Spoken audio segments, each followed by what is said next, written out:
Hi, this is Irql from Tech Review. Today I'm going to show you how to fix BSOD with Irql underscore not underscore less underscore or underscore equal, and the error code is 0x00000000A tos krnl.exe. To fix this error, right-click on the Start menu. Click on Device Manager.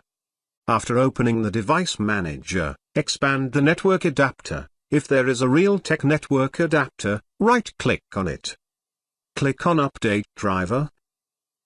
Now click on Search automatically for drivers. Make sure your Windows Update is on. If there is any update from Microsoft, it will be automatically updated. Click on Close.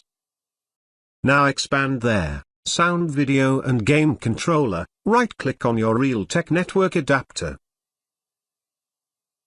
Click on Update Driver, select Search automatically for drivers. After finishing the automatically driver searching, click on Close. Now restart the computer. After restarting the computer, hope your problem solved. Thanks for watching this video. Hope you like this. Please do subscribe to my channel. Also give a like please. Take care.